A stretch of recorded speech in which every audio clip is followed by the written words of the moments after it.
What is up, my peeps? Joshua Smith here at GSD Mode Studios, where every week I share new top real estate agent and entrepreneur interviews, along with tips that I'm personally doing inside my business that have allowed me to become one of the top real estate agents and team leaders on the planet. Check us out at gsdmode.com, where you can see more free, great content, tips, interviews, resources, trainings, and more that will help you massively grow your real estate business. Also, make sure to check out my personal mentorship coaching program at 90daymastery.com. This is for those of you wanting to create a truly successful real estate business that pays you the money you want, as well as gives you the time and freedom to live a life worth living. This is hands down the best, most effective, and most affordable real estate coaching program that exists out there. Thank you so much for all of your support. Now, let's dive on into today's content.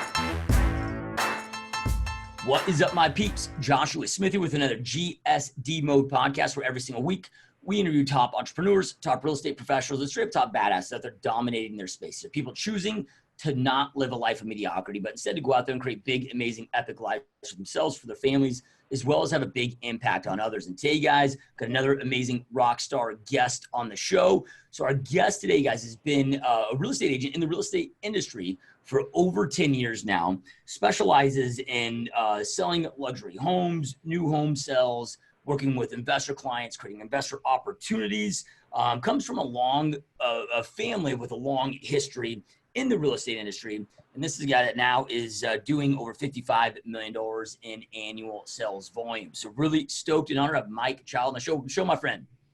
Super honored to be on your show. So I've seen your show from way back and just incredible people on here. So I'm just happy to be on. Awesome, man. I really appreciate that. And it's an honor to have you on, man. You're crushing it, killing it, doing big things. And yeah, I'm excited, man. So I always am really intrigued in our guest journeys that led them into real estate. So before we get into all the amazing things that you're doing now today, I know you come from your family's been involved in real estate for a long time, right? And it seems like when that happens, like there can be two paths. Either, we jump into the same, kind of family line path, or we want to do something totally opposite, and sometimes we go down totally opposite trajectory and then decide to shift back, right? But like, walk us through it, man. Like what led you, jumping in this industry and starting your real estate career 10.5 years ago? Actually, I'm from Taiwan, and my aunt and my uncles, my grandparents, they were the ones kind of in real estate. But my parents, they were, they never were in that line of business. So, but they're always, my dad's a business person, so I've always kind of grown up around him and seen, if anybody has like the hardest work ethics, I know a lot of people on your show, same thing, but my dad is also, in line with everybody else, just working all the time, constantly. I've never seen him like take a break. So, so I think that's where I get a lot of it, a lot of just that work ethic from. So, yeah. And so then, go ahead.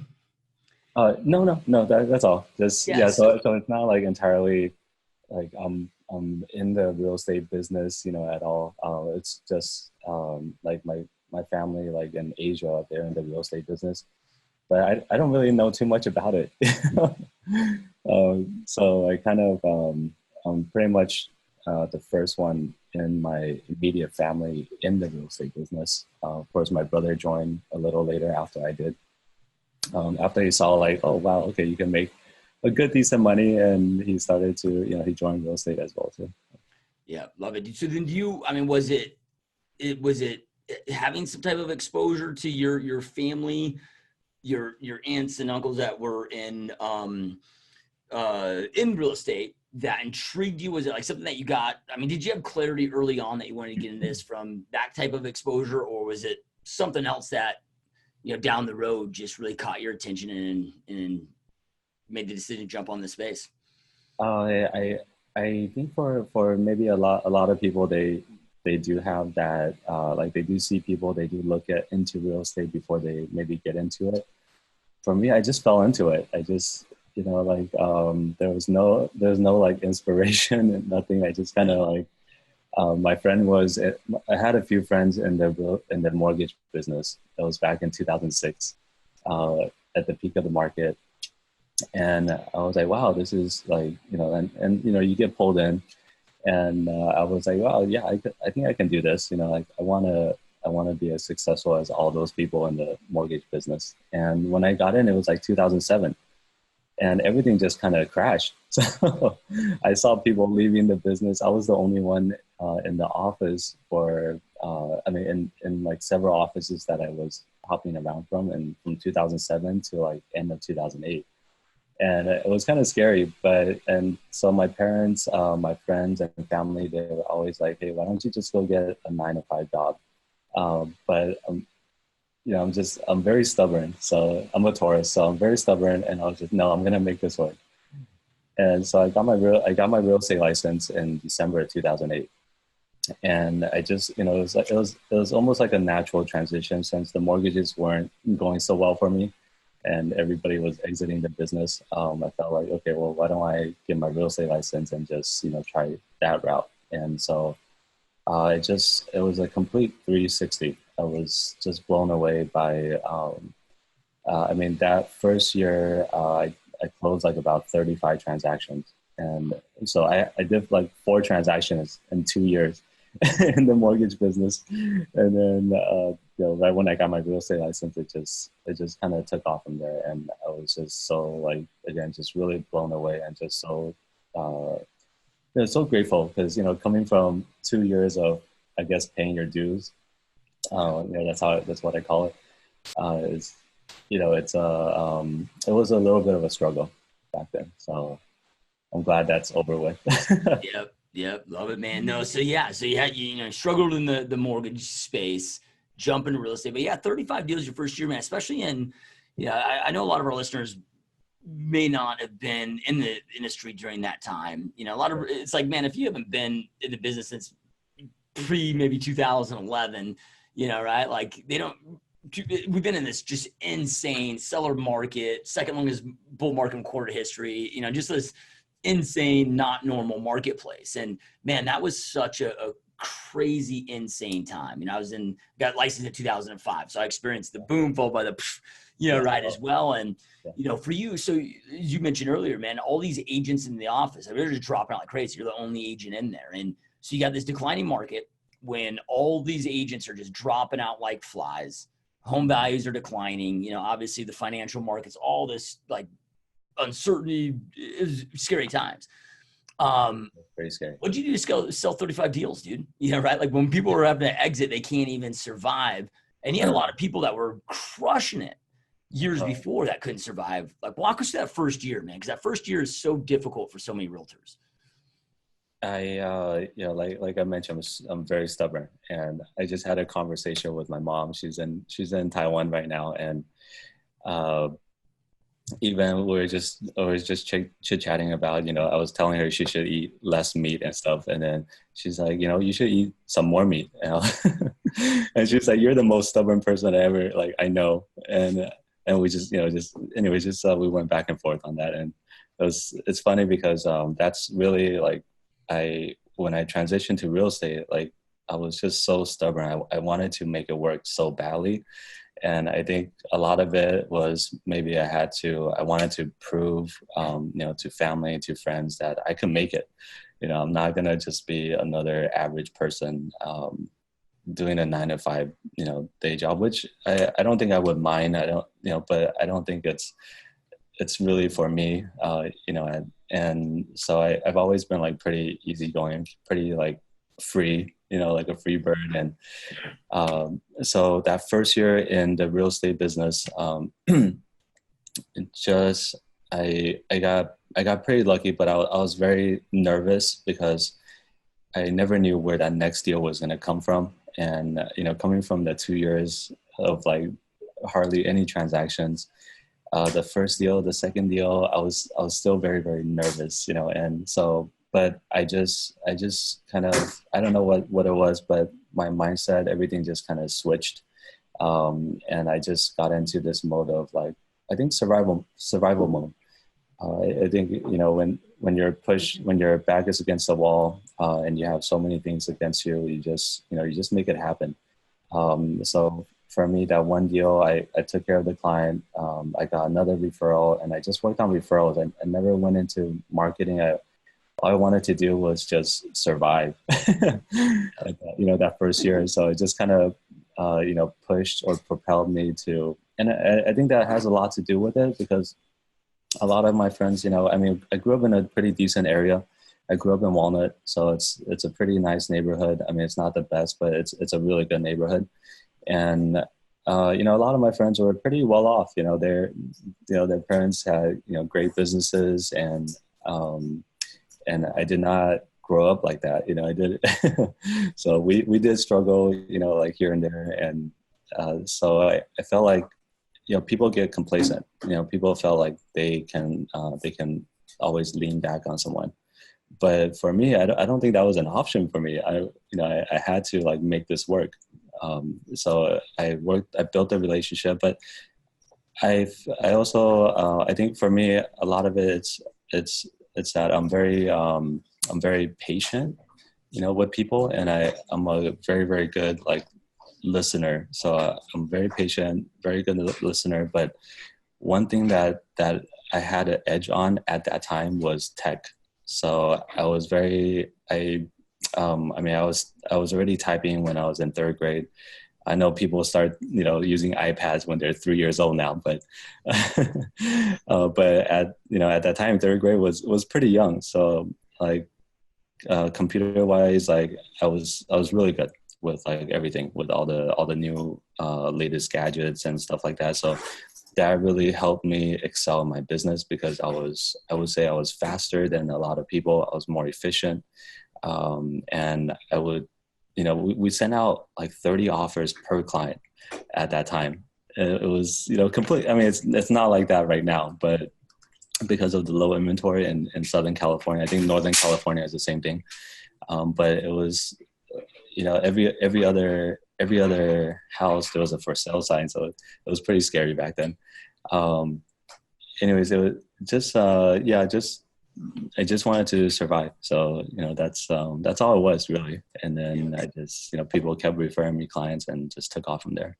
Love it, dude. So yeah, I mean, it sounds like you had a lot of, let's call it like the perfect storm, right? With you're like a point in your life where you're like, all right, man, I've had enough of struggle. Like I'm going to succeed. I'm going to make this, but you were mentally committed. Like you were chips all in. Now you call it being stubborn, right?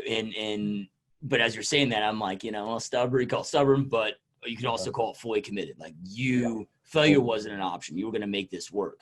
And I love that you tapped into, hey, even though I'm new to the real estate industry as an agent, what are my strengths that I can play to in this new space and take a competitive advantage, which you do with the technology. Now, the question that I have though for you is you mentioned that, hey, you weren't doing marketing. I mean, most agents, it's like, look, we get licensed. We have no idea what to do. Our broker's like, well, here's a bunch of door knocking scripts or phone calling scripts. And you end up, in my opinion, developing a lot of bad habits and developing a business you can't scale. And you start off with relationships, right? And really tapping into connections and your sphere of influence.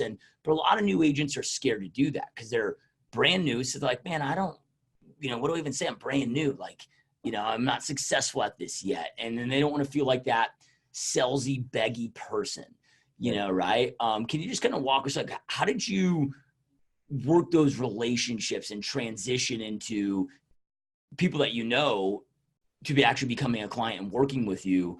Because 35, I mean, and I'm guessing that then you delivered an amazing service, which compounded referrals, but you had to get some of those sales first with people that you knew. So because again, so many agents this is one of the common questions I get multiple times a week from agents of they're so freaked out to call their sphere of influence when they're brand new or work those relationships. And I have my own team, and and we have a bunch of new agents coming into the office all the time. We're part of Keller Williams in South Pasadena, and you're right. Like I go back and forth all the time. I'm like, hey, like, so what are you doing for prospecting? Are you cold calling? Are you doing all this stuff? Like, and that's always like the number one thing, right? But I think when I think about it, I also when I used to like tell agents before I joined Keller Williams, and even now, like I go back and forth, but majority of the time I'm always like, hey, what about your sphere of influence? You know, what are those people doing? Like, are you taking care of that one client that just purchased a house from you, or that is a close friend of yours, or you know, just so I feel like, yeah, people are like really scared to do that, and I don't know why. I'm really surprised, you know, as to like why people don't want to take care of that relationship, I guess, or maybe they're just not sure like how to. You know, just like me, I wasn't sure, but I just, one thing that really stood out for my clients, and my clients tell me all the time, is that I'm very like patient with them. So I don't rush them into anything. I'm always like just, and I'm always very calm. So I don't really like get to like, you know, like my emotions don't go up and down very much. I'm always kind of just flatline. And so I think listening, being patient was the number one thing that they felt comfortable with. And so they kept on referring me other clients. And like you said, it compounded from there. From 35 deals my first year to 60 something deals my second year. It was all from relationships. I didn't do any marketing. I had zero marketing. I just like, you know, sometimes, and I tell this to all the new agents now too, or like, you might get one referral from that person. You might get two referrals, and that's okay. And that's how you keep the business going. But you're going to come across some of these people that are going to give you like 7 or 10 deals. And that's what I did. I met these people that had just a bunch of, whether they're influential in church, whether they owned a lot of property, whether they worked with an investment group that sold a lot of property. And that's how I got into, you know, the flips. But I built those relationships with them. And I think a lot of it is very subtle. You know, I didn't realize I was doing that. I just kind of like, I felt like this is the right thing to do. So I just did it, you know. But for me, I think I've always been very patient. I don't know. And I think that's I guess a very good trait to have in real estate. Yeah. Couldn't agree more, man. And, you know, it's like once you're making a lot of money and you have money in the bank, you know, right, you're not desperate to close a deal to make your own rent payment or house payment. And, you know, it can be easier to be a little bit more patient. But in the beginning, man, when you are stressed, you know, and it's like, man, like, yeah, I want to be patient with these clients, but I also need a closing. Like, what did you do to kind of combat that? Because I'm sure when you were first getting started, those stressful times were happening where you're like, I don't want to push them. I want to be patient, but man, I really need this deal to close or I'm going to be fucked. Yeah, right? Like, what kind of advice would you recommend that for those that are going through that stressful time? Because it is so important, you know, right? Like you said, to be patient, be a great listener, show them that you're there to serve them, not just to sell them. And that's a fine line that we go through as salespeople. I think day in, day out. You know, you want to get the close deal. You want to close the deal, but at the same time, you want to do whatever you can to protect your clients. Always protect your clients first. And Josh, I'm trying to think back at that time because, you know, I suppressed that time down to the bottom. I never want to like see that time again. So, I think I didn't have a lot of expenses at the time, so which was okay. I mean, I had some credit card debt. I had, you know, like student loans, so it wasn't like something too much where I couldn't manage. But I can understand, like, if you have mortgages, car payments, and all this stuff, then yeah, it's gonna be a whole nother level of stress that you're gonna have to deal with. So I think for me, I never, I don't think I experienced it to that extreme. So I can't tell you like 100% how that feels. But you know, thinking back to my own experience, I think it's I just I just worked, and I try to block out that negative, mindset. So I think a lot of it was uh, when I was telling you, I didn't know where my next deal was going to come from. And that was for a year and a half. That's all I could think about. But, after a year and a half, I was like, look, I keep getting referrals. I keep on, I have, pending sales in the pipeline. Why am I always so worried? And so after I thought to myself, like just don't worry about it, Hakuna Matata, right? Like just don't worry about it. And then after that, I never thought about that again. It just kind of went away. I think maybe I suppressed it down to the bottom, but I never thought about it again. And I felt so much ease, and business just kept on coming in because I just did what I always did. So. Love it. So then, all right, so you talked about, 34 deals your first year and 60 some your second year. At what point did you start your team? I mean, at what point did you need to bring on some help, and when did the team launch? I actually launched a team when I joined Keller Williams about 3 years ago. So before that, I never had a team. But I had my own brokerage with a couple other partners.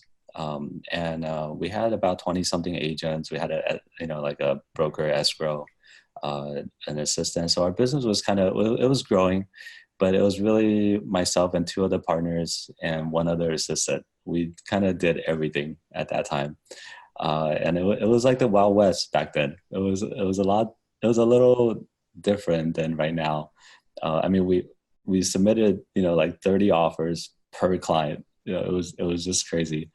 I mean, we would have to, like, in order to compete, sometimes we have to submit offers sight unseen in order to compete with so many offers. Yeah, that's. And when you're talking about that, I mean, I'm assuming, is that for investor clients that are, or was that also traditional buyers and sellers, that buyer clients that have to submit 30 offers on a property? It was traditional sales, investors. I always have my traditional business, but then once I figured out a little bit about the flip business, that's when I started gathering investors, and we started going to the trustee sales. We started submitting offers to, I think, a bunch of realtors probably get a lot of emails like, hey, we can buy this house all cash, you can represent me. That was way back. I was doing that like a long time ago. And so it's both. I've always had that traditional side, but even after we flipped a home, I mean, we still have to sell it as a traditional sale. So. Yep, love it, dude. So then 3 years ago, you made the move over to the brokerage that you're at right now, which allowed you to really start the team and do what you're doing today. Can you kind of just, maybe for those of us, because I get a question a lot from real estate agents that think that they're at a certain point with their team where maybe it's like, man, I should get my broker license. It made more sense to save the fees, but they don't always understand the headaches that come with it. So now that you've experienced both worlds of being an owner, versus now just being able to, just run your team and focus on you, like what have been the biggest pros of that transition?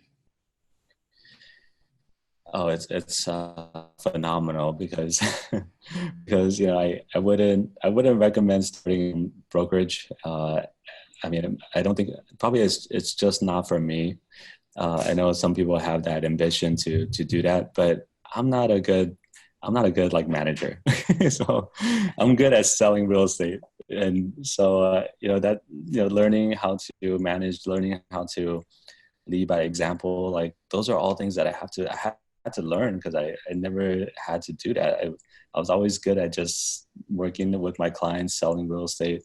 And so if someone was, thinking about opening their own brokerage or kind of going off from like Remax, Keller Williams, wherever, whichever firm you're with, I don't know why. I don't see why you would want to do that, because not only are the brokerage fees going down, you're getting less money for brokerage fees. You're, you have a ton of liability because, once you get up to like 100 agents, 200 agents, who knows what, that one agent's going to do. You're going to have to pay for E&O. You're going to have to pay for your office space, your insurance, just workers' comp for the assistants. So many things that you have to do. It's just, and it really takes you away from, I think it took me away from my bread and butter, which was selling real estate. So once I realized that quickly, that's why I could never leave the real estate business, the selling, because I've never, it was just we never made enough profit to sustain, that model. Or to go into the brokerage, business. Yeah. And they provide you so many tools, like you get all the tools from all the big, the big name companies. And, if you're brand new, even if you're not brand new, even if you're seasoned, like sometimes you get office space, you get to work with some of the top agents in your business as well too. And I think people respect you more when you're with a top firm, or when you're with a big firm. If people don't know who you are, they, in certain areas, they might not work with you. And they don't trust you. They don't know who you are. Yeah. So if we fast forward to what you guys are doing today, right? Because it's, the two extremes of when you got in the business versus what it is now, right? Now our extreme seller's inventory and you're in a really saturated area where there's just not a lot of homes for sale, high home prices, bidding wars. And, so if we look at like what your business looks like today and what you guys are doing to create that success, let's kind of dive into that. So, earlier on you mentioned, I'm really intrigued in this because I'm a little bit of a systems and processes freak. You talked about, first getting into the business and playing to your tech side. Like, what are some of the main tools and systems that you're using today that creates that same efficiency that you had, like you said, when you first started, that gives you that upper edge where you can just do more with less? When I started, like hardly anybody was using, people were still signing paper contracts, and it was a lot different. And so that helped me propel my business right away, because a lot of the agents that were in my area, they were a little older, and so they weren't as tech savvy. And so for me, it was like, oh wow, this is a no-brainer. I can do this easily, like boom, boom, boom, and I just knocked it out, right? So it was. And people loved it because I was so fast, so efficient. And so right now it's also the same thing. It's speed to lead. Getting back to your clients like very quickly. I know it's hard to do, but I just have a habit of constantly like, hey, if I can't answer the phone, at least I would let someone know I can't answer the phone. You can set that up like easily on your iPhone or on your Android. You can just hit a button, and it's like an auto reply text, or you can, with like KW, now we have KW Command, we have, Kelly, all those things are, it's actually made our lives a little easier. Like creating flyers we don't need like a full marketing team to do that for us anymore. The flyers are literally, you pull the photos from the MLS, and they already have pre-populated things. So I can create a flyer or a landing page in a matter of minutes, like 3 to 5 minutes. And then since I work with sellers a lot more, when I show them that, and I show them the groups that we have in in the Kelly, we have a lot of different groups in Keller Williams that I'm a part of. And, there's like thousands of people. Some of the chats have 20,000, 21,000. If you can show the client that, hey, look, this is, I'm going to do this in a matter of minutes, and I'm going to share it with 20,000 people, they're going to be blown away. Like in a matter of like 10 minutes, you can do that. You can do it on the spot. So like you really have, the technology is out there. You can anybody can do it. And when I first started, I just looked at free stuff, GSD, you guys have so much stuff, on your website. Breakthrough Broker, Tom Ferry, all these a lot of it's free. There's no, nothing is, it's not like a a new thing that someone has never thought of. It's completely there for you to use. So whether you're with Keller Williams or somewhere else, like there's so much stuff out there that can help with your business. And I don't think people take the time or they realize that because, and I think that's a big problem for new agents because, like you said, they're not sure where to start. And so people tell them to cold call. So that's all they do. They just cold call or go door knocking or do open houses. But they don't think about all the other stuff that's there to help them. And so that's some of the tech that's helping us with our business right now. And some of the things that we offer for the clients, I think the main thing for when we're trying to sell homes is they want exposure for their home. So we're just trying to get them as much exposure in the shortest amount of time as possible. One day, like our interview is, like an hour. That's an hour out of your day already. That's gone. Next thing you know, it's already afternoon time. Like every day goes by so fast. So, in order to be a little bit more efficient, you have to do things efficiently. You have to do things quickly. And so technology, I feel like is a really, really important piece of, we're not like real estate agents anymore. We're like, media agents. I don't like being on the camera, but I have to, because, people want to see you or at least a photo of you or something, otherwise they're not going to know who you are. And they're just going to go with someone else like that has a better social media platform or something, or just the fact that you don't have one, no one knows who you are. So. Yeah. Love it, dude. Yeah, awesome advice, man. I love the whole Facebook group thing. Like, man, there's all these real estate agent groups that we're all part of. Yeah. Right. And when you break it down, it's so simple. It's like, all right, I'm going to create this flyer, share this in this Facebook group. It's all free, but you don't think of the seller's mind and how they perceive that, right? And that's the little things that, I've never thought to do that. And that's pretty dope, dude. So then, you're all right. So you're focused and I'm just going to say fully focused, but you're working with a lot more sellers, right? In a very saturated market. You got a lot of discounters, other people out there. And part of the challenge with some of the technology, like with the IDX and stuff, it's like, well, man, it's like the IDX just kind of floods these everywhere. It's like, it's almost like it's getting harder for us to articulate what we're going to do for the consumer. So like, what are some of the things that you do to make your listing stand out, to expose it at a higher level, to get better results to your client and really, articulate your, I guess, value statement to them versus the thousands of other realtors they could go with in the area? That's we have a lot of discounters in our area as well too, and I think number one, it starts with your mindset. If you go into the appointment or if you go into the meeting thinking that you're so worried about the discounters that you can't really focus on your own business. You can't focus on yourself. Like you just have to be yourself. And so I catch myself sometimes because I would think about other things. I'm worried like, they might talk to this other agent or this other. And when you shut all of that down, you have clarity. You can actually like just be yourself and talk to the client, talk to that person and without all the distractions. But I think people are so worried about, oh my God, this person, in our area, like he sells so many homes or she sells so many homes. Like, who cares about all of that? They might not like them, So, like if you have that mindset going into it, then you've already lost, and so I always go into it with a clear mind, and I always go into it thinking that I'm going to get that listing no matter what. And, it comes with that survival mode that I've always had from the beginning.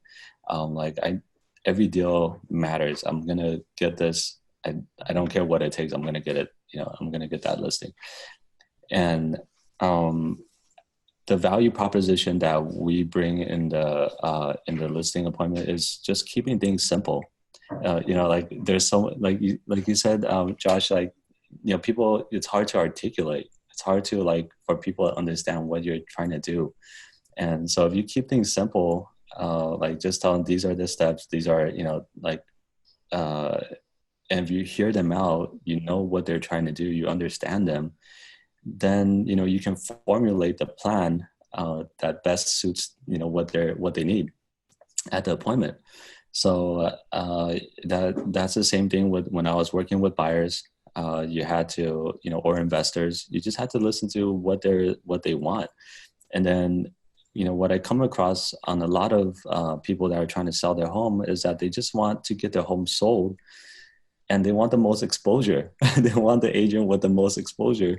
So I just focus on that. I don't focus on anything else. I don't talk about my team. I don't talk about the office. I don't talk about my numbers. And people might have better presentation packages than I do. I don't care about any of that. I only care about what that person wants, and what, when I talk to them, I'll dig deeper, then I'll know more about them, and I know more about what they want, why they want to sell. Then it's easy for me. But people are so worried about other people, and people are so worried about, I don't have the best presentation package. They're focused on the wrong thing. And I see that not just in my office, but in a lot of people, because they're like, oh, what's your marketing package? No, it's not about your marketing package. So yeah. Yeah, I love it, dude. And well, yeah, because it's not a one size fits all either. And exactly. That's why I love what you said of, I really listen, and then we create the plan from there.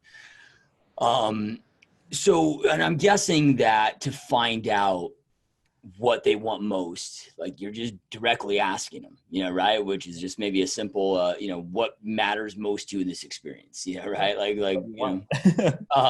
But then from there, when they say in your area, when most are sitting there saying, hey, they want the agent with the most exposure, right? Because again, it's like you put it on the MLS, it goes out to, millions of different websites out there anymore, right?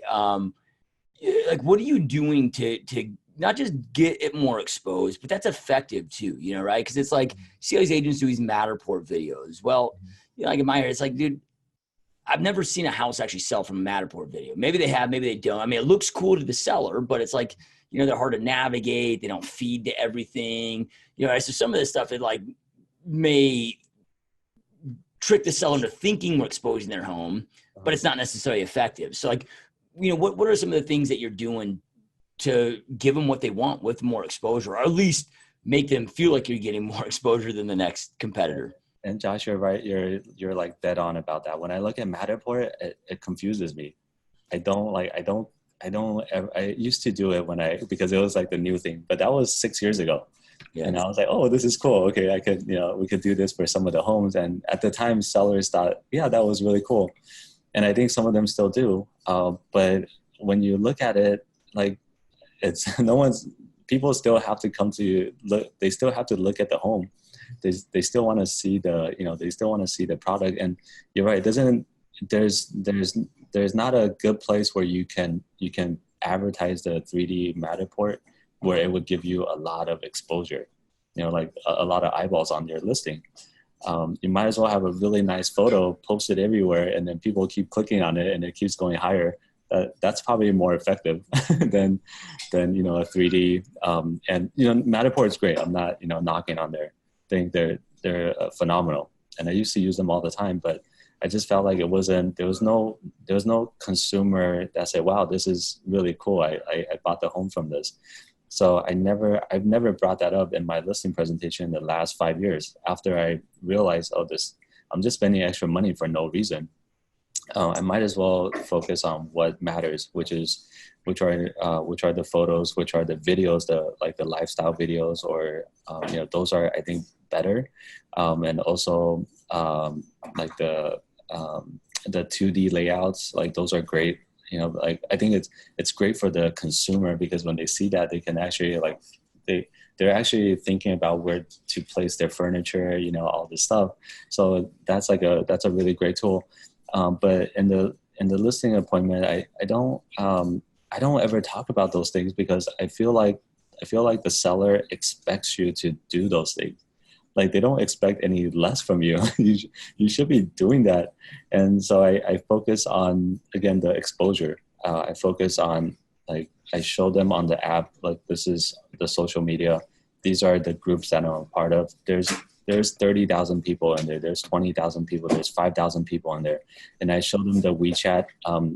I think another useful benefit, in Southern California is that there's a lot of foreign national buyers. In our case, like Chinese buyers coming from China. And so I speak the language. So I show them different platforms that are, geared towards that. And that's a whole separate piece that I know not a lot of agents, utilize. And so I know it's kind of silly to say because you're like, oh, you're in San Gabriel Valley. I'm sure everybody utilizes all the tools, all the tech out there. The truth is they don't utilize all that. They don't want to pay for it. They don't want to, they don't, or even if they do, they don't play with it. It's kind of like hiring an assistant, but you don't train the assistant. You just let them do, you just want them to train themselves. It's the same thing when you buy these products. So I show them like WeChat, or I show them like GUI. I show them like on Kelly, on Facebook, on Instagram. Then they can see like, wow, okay, so you're telling me in a matter of an hour, like maybe I'll snap some photos and I can even show them on the spot. Like, boom, these are going, like, you're already getting instant, like, people looking at your home. And that's, I think that's the most important. That's what they care about. Because exposure equals, it translates to more offers, more showings. Yeah, love it, dude. And then when you said about the video, the lifestyle video, is that something around the home, or is that just more lifestyle about like the area, like what it's like to live in the area? Or are you creating lifestyle videos that incorporate the home? And it depends on the size of the home, but we will pretty much do a video for every single house now. And that's because I have a video guy on my staff, and he does social media and video. So we can do that for every single listing that we have. But on a larger home, we might do more of a lifestyle video. And we don't I wouldn't say we do it like so much, but I do want to get to a point where we can really, and I think some people that do it really well, I follow them all the time, like Tim Smith, and down in Newport Beach, that area, like just phenomenal. His videos are just, I'm blown away all the time when I see that. So I'm trying to imitate that same thing. So that's a work in progress. But I feel like people like that a lot more than your 3D and, and other stuff. Yeah. But it is a little bit more costly. So I understand why, people don't want to do it. Yeah. Yeah. Well, and it becomes relative where, near price point, like it makes sense. And like you said, it's probably expected. And now I'm in Phoenix. So our average price point, or at least my team's average price point is like $284. But anything that we get that's over $500,000, right, we do a video. So there's a point where it can make sense. And, I love that, dude. Then, you talked about the 2-day mapping layout. And this may just be me being naive. It's not something I'm familiar. Like, can you just walk us through what that is? Maybe somebody's in a market that they're not popular, right? Is that like more of like a virtual staging kind of a deal, or like what is all of that? 2D layout? Yeah. Okay. So the 2D layout is just a floor plan. So it's just a floor plan of the house. Okay. So just a straight up drawing of the floor plan? Yeah. Okay. Drawing. I think for the seller, they don't really cool. They don't really care. But I think for the buyers, they just think if I was a buyer, I think I would like that because I can kind of measure out. I like to measure. I like to kind of just look at what I can do with it. And so, So it's super simple, and it doesn't cost a lot of money, but it's a nice touch, I think, when you're working with buyers. Yeah. Or trying to get the buyers to your listing. Love it, man. And then as far as, because it's getting more and more competitive to also to just get to the kitchen table. Now we've talked about, okay, when you're at the kitchen table, how do you get them? But what are you guys doing now in 2019 that's working good? Whether it is still with your past clients who have influence relationships that you're working or newly generating, whether that's maybe doing a lot of, social media video or like, what are you guys doing that is keeping you front of mind and bringing you business coming in the door? So relationships always number one. Like that trumps, I think, everything. So relationships, if you're not able to build relationships, then you might be in the wrong business. So relationship is number one. Everything else is secondary. Like your social media, your paid ads, your Zillow, all of that is secondary. I'm not saying it's not necessary to grow, but I'm just saying that that's not the most important thing. Because even my first year, transitioning, almost doubling in my second year, it was all through relationships. I got in. I don't think I say thank you enough to these two gentlemen that really helped me in my business. Steve Rugg and John Horton.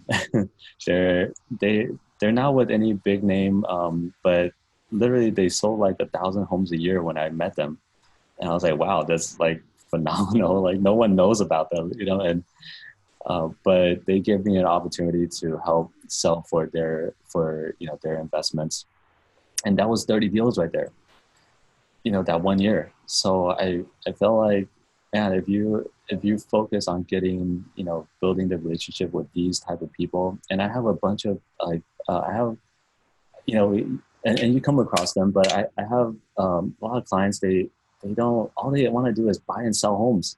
They just want to buy homes and sell homes all the time. And I'm like, that's great. I want to be here for you all the time. But literally you have these people that just like, so you can meet these people. And I'm not the only real estate agent. People bring them all the deals. I'm sure they buy from them as well too. But, like you have to go out and meet these people. So if you're not able to do that, then unfortunately you're going to be on the short end of the stick. And because the paid ads, the Zillow, everything's expensive.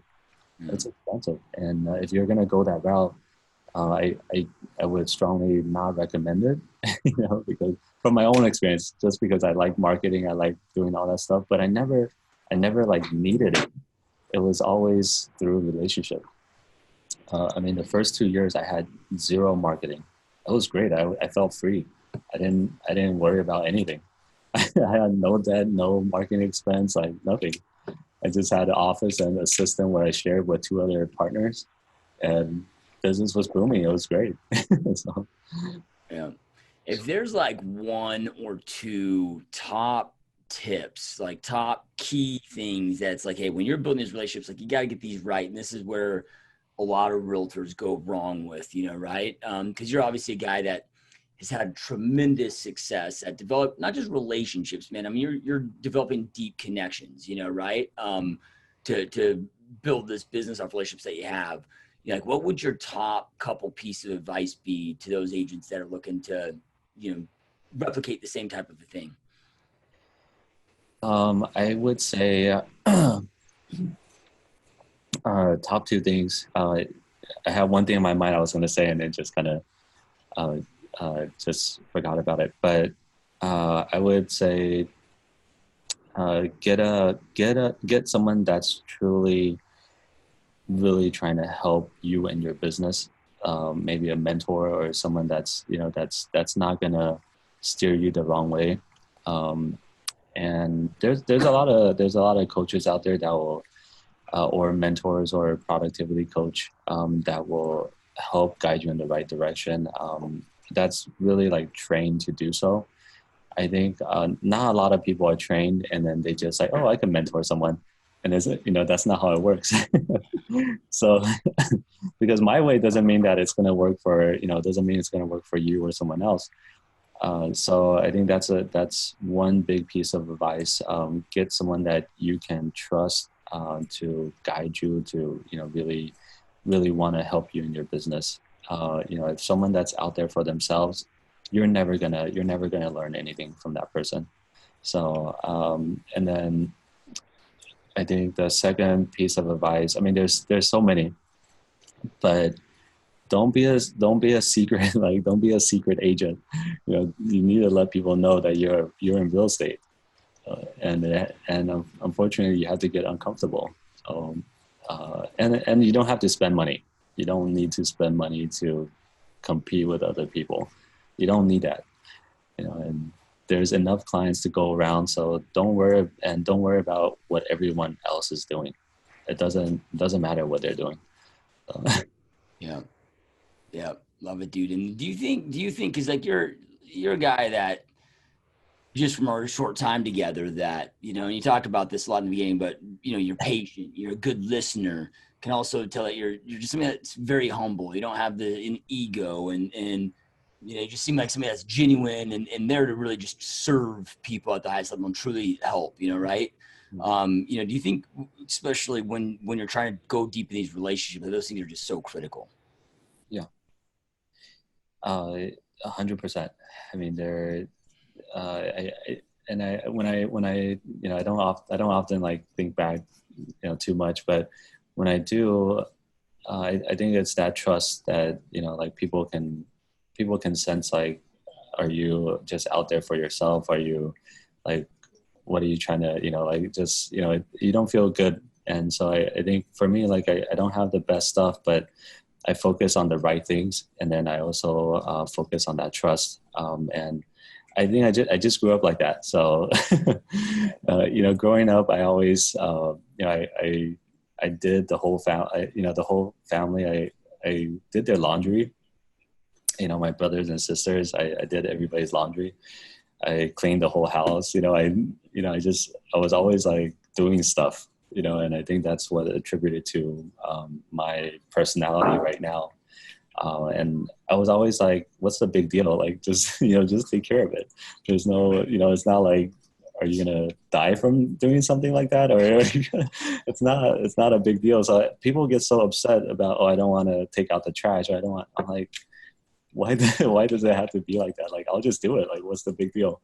Yeah. You know? And so I just always come from that attitude. And I think I get that a lot from my parents. And it's worked really well for me. I think people like that because, like you said, you're there to serve that person. You're there to serve that client. So, yeah, love it, man. Yep, GSD Mode, just get shit done, man. Yeah, exactly. Yeah, love it, dude. So, if those that are watching and listen, man, if they want to, you know, check out what you're doing, follow and check out some of your videos that you're putting out there on Facebook of your properties, and, you know, see some of the stuff that you talked about that you're posting. But we also have our number one state for our podcast listeners are in California. We have so many from Southern California. So maybe somebody's in your area that's like, hey man, I'd love to be mentored by you and maybe join your team. And like, where's all the best places to follow you, to get in touch with you? You know, where's the best place to do that? I would say, you know, face-to-face is always the best. But if you can't do face-to-face, then of course, like just social media, Facebook, Instagram, you know, that's really personal to every person. And so you'll find out a lot about us, a lot about myself on there. Cool. And wherever you're watching and listening, guys, we'll make it super easy, and we'll have all Mike's handles, links to his website, all his social handles, all that below. So wherever you're at, we'll have that below. And Mike, I know we're going long on time, man, but this has been a lot of fun, a huge honor, dude. And those watching and listening, I know I end every podcast with this, but information without implementation is truly just the start of delusion. Information isn't power. It's taking that information and taking action on it that gives you the power to go out there and create the life that you know you want and deserve. And you heard Mike talk a lot about this today. You know, he's a guy that jumped in this industry struggling, operating from a place of fear, not knowing where his next deal is coming from, but took massive action, focused on the right things, and kicked ass very quickly, and continues to go out there and do amazing, big, epic things. So take something that you learned today and take massive action on it, so you can go out there and create the life that you know you want and deserve. And again, Mike, truly appreciate you taking time out of your busy day to be here, man. This has been awesome and truly an honor, my friend. It's an honor to be on. And, you know, this is not a thing that I'm very comfortable with, but you know, Josh, you made it great. So I really appreciate, you know, being on here. And yeah, you did awesome, man. It's your first podcast, dude. So yeah, I crushed it, man. Yeah, no, it truly means a lot, brother. I think there's a lot of takeaway for the viewers. And yeah, 100%, my friend. All right, guys, we'll see you next time. Thanks so much for watching and listening. Peace.